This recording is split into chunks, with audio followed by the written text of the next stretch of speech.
Kia ora tātou.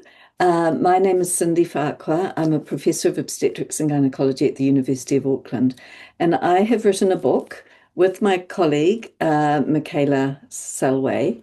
And here is the book. It's called Against the Odds, New Zealand's First Women Doctors. Now, I'm going to tell you why I've written this book. It started with the funeral, I guess. It started with the funeral of my father. He was a medical graduate, a doctor, a well-known GP.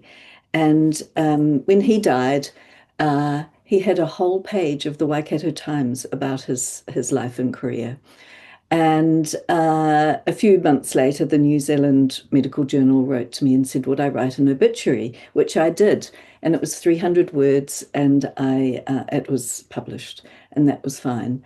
And then my mother died 3 years later, and they'd been married for 27 years and then divorced for quite a long time. And she'd worked until she was 65, but nobody wrote to me from the New Zealand Medical Journal for her obituary. So I wrote it anyway, 300 words, and it was published. But 300 words did not tell her story. So I wrote a longer version and shared it with family. And then I thought, how many other women haven't had their stories told?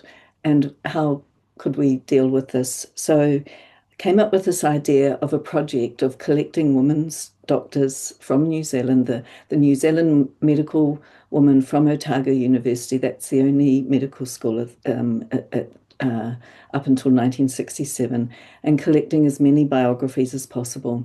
So there are nearly 400 women in that group, and we have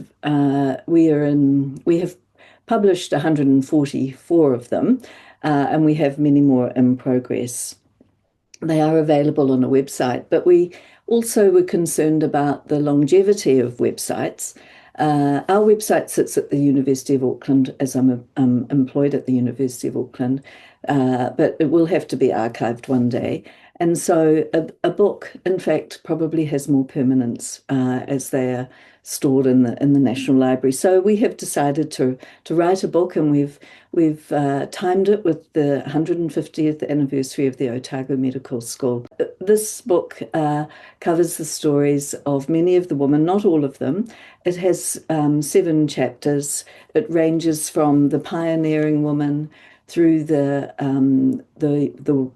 World War I years, the 1920s and 30s, the Second World War, when many refugees came, and then probably the era of where women were involved much more in leadership and advocacy and research. But we've collected these biographies as much as possible from the women themselves, if they're still alive, or their families, and then other sources if we had no direct contact with them.